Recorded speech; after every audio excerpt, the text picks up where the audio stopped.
You're not trading a third option on a winning team for the 7th overall pick. Because it's a financial game. Yeah. Everyone's playing it. It gives me confidence that he's our guy because it looks like he's making moves around the league or within the league that top guys do. If you have a good GM, the number one thing you want is flexibility. But now Troy Weaver has 56, you mentioned it, $1 million.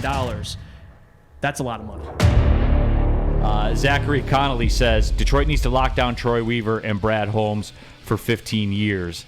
And, you know, it's one of those things, Jeff, where I've been preaching to everybody when they initially trip out about the return. And we kind of laughed about it last time, where the reports have come out where Troy Weaver has essentially said this was the best option that we have been presented with yet. Right. And the thing that makes me the most frustrated is people assume that Troy Weaver didn't take the best offer. Like, for some reason, he's just going to look at these offers and take whatever he can get. You got to look at it like this. They didn't trade Jerami at the trade deadline, and I think even if they kept him, longer, the value of Jerami Grant's going to go down. So it was a timely offer.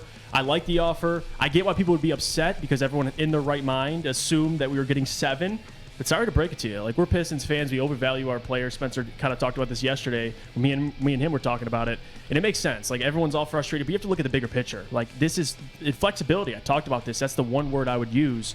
And it's a great word. It's a position the Pistons haven't been in a long time. And you mentioned Brad Holmes. Him and Troy kind of operate similar. They know how to build the right way, opening up cap space, flexibility, draft capital, and having guys on cheap contracts. So to your point, I was listening to the show. There's so many options. Like, they can go out and if you get a Gordon Hayward, they're going to have to give you assets to take on a contract like Gordon Hayward. And, Gordon Hayward's off the books in 2 years. So there's a lot of options they can go about it, and I can't fault the trade. Right. And, the questions are getting asked certainly on the YouTube chat thread as well. And Ludicorp says, who gives a blank about 2025, though? And Ludicorp's like, that's what we're driving at right now.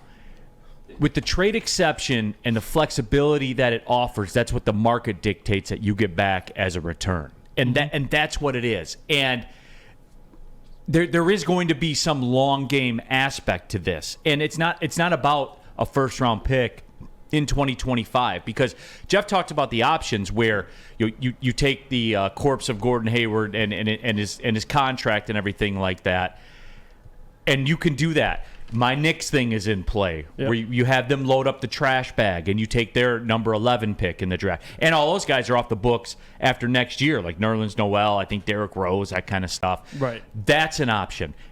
D-Mac, if you want to get in the DeAndre Ayton mix, you can do it. Well, I think you're at top of the list if you want to be. If you want to be, because you have the big, I'll give you an analogy you can understand.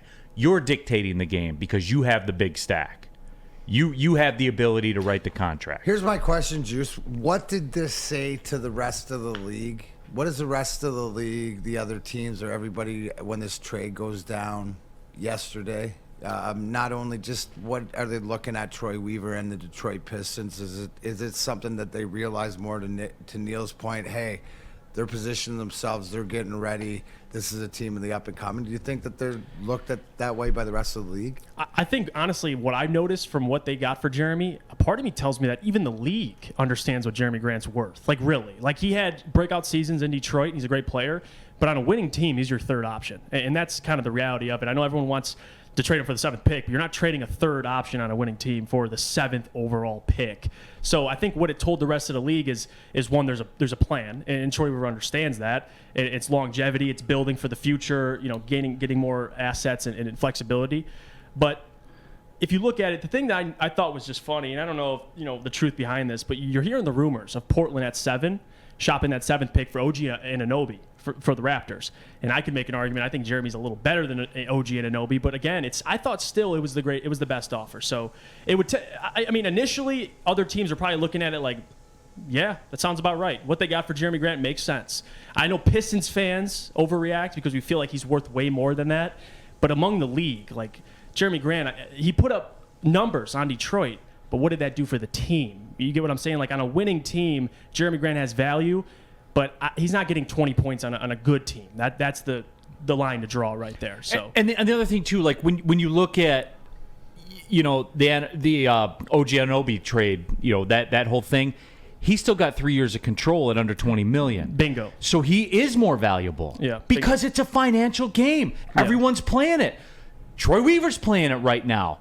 It's taking over sports everywhere. We talk about it with Steve Yzerman and everything like that. Yep. Cap flexibility and draft capital are how you win now. Yeah. When you're in a salary cap era, that's how you win. And that's how the Rams do it, because they have cap flexibility, which people would say, how is that possible? Look at how they're signing. Because there are no first-round picks that they're paying fifth-year options on, Yep. or $12 million a year. I mean, when you stretch that out, that's a $28 million head start they have.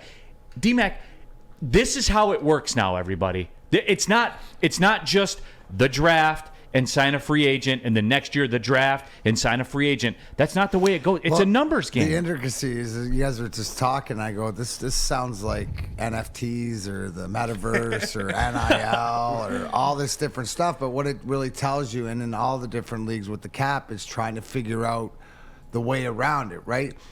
In hockey, the cap area has been around for not quite 20 years and stuff like this. So you're always evolving and always trying to figure out how to get ahead of it. You mentioned the Rams in football, right? Where they've done the opposite of what like the Cincinnati or the San Diegos have done, because they use that first round. They don't use their first rounders. They use that for free agency. So there are ways around it. This just seems, with all the bells and whistles, that when you have a GM like Troy Weaver, right, in the basketball going into the draft, it gives me confidence that he's our guy, because it looks like he's making moves around the league or within the league that top guys do, Right. setting ourselves up. We can see a plan. I always say that and it's sad, Neil, because we thought that the ship of the Tigers was started this year or whatever. From everything we heard, it's still sitting in the dock.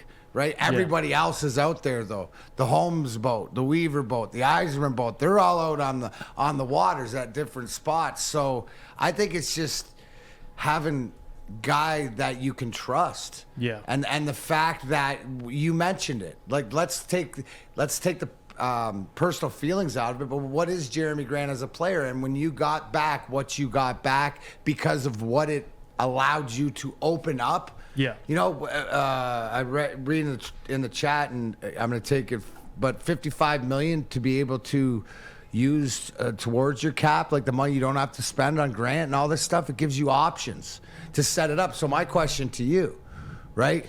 Keegan Murray lover here in the booth and Sammy Flannel from day one, does it put him more at play here at 5, or where you sit? I'm not going to hold your feet to the fire about your pick until like tonight when you're doing a watch party, but is that a high possibility, and would you see him fitting in? And obviously when you're trying to replace that role of Jerami Grant. Yeah, you could argue it's more of a fit now, but I think Troy Weaver said it best at his press conference. Like, whoever we take in the draft doesn't affect what we do in free agency, and he had to assume that he was going to trade Jerami Grant. So I don't think it changes much. I think Jaden Ivey could still very well be in play, regardless if they traded Grant or not. But certainly, like, you're losing a veteran. That's what I look at. They're going to have to recoup that somehow, because he's also said he doesn't want a team full of young guys. So you trade away your quote-unquote veteran. But again, we talked about this yesterday, Neil, with Jerami Grant and his value. Like, whoever you take at 5, it's still, you're going to have to make up 20 points per game with Jerami Grant. So I really got to wait till free agency to see what they do. I know they're already pursuing Miles Bridges and DeAndre Ayton, so they have that much more flexibility. They have a second-round pick. They can trade back into the first round, which is going to be even more interesting. That's why I can't wait for tonight. But even more so in the season, in next offseason, you have assets to go and get whoever's available. So, man, if you have a good GM, the number one thing you want is flexibility. Like, guys, you can have great GMs, but if they're the ability to get into the mix on anything. Right. You can't have you can have a great GM, but if he has handcuffs on and he doesn't have the ability to go do what Troy Weaver's now doing, it's tough. Like, we talk about Joe Dumars all the time. Like, that's a guy who had his handcuffs. He had one off season. People can criticize who he signed, but now Troy Weaver has $56. You mentioned it, $1 million. That's a lot of money. And that's before signing anybody in free agency. And people got to realize this is the first year of the rebuild. Yes. Like, it took the tear down, and now we got Cade Cunningham. We have the rebuild started. So this season is the second year of the rebuild. Last year was the first year. So we still have to figure out what we're building this team to. Obviously, we have that foundation in Sadiq Bey and Cade Cunningham of what we're going to build up to be, but we still need to make a decision on how we want this team to look. So with this flexibility, it's really important because he can go a ton of different routes on how he wants. I heard he's a big fan of Jalen Duren. Troy Weaver's one of his biggest fans in the NBA. So is he going to, like you said, take that Gordon Hayward body, get that pick, and end up grabbing Jalen Duren with that? So we can see there's still, this isn't going to be the only move. Yeah. You're going to end up seeing this trade's going to be Jerami. We gave up Jerami Grant. We got either another first-round pick this year and the 2025 pick, or we ended up with Miles Bridges and that 2025 pick for Jerami Grant in the long run. So, and here's something, too, that can blow everybody's mind. You have the cap space even 2 years down the road. If you want DeAndre Ayton and Miles Bridges, you got the firepower to be able to do. You do. Yeah. They can make moves. I mean, they could change this on July 1st, man. They could change this thing overnight.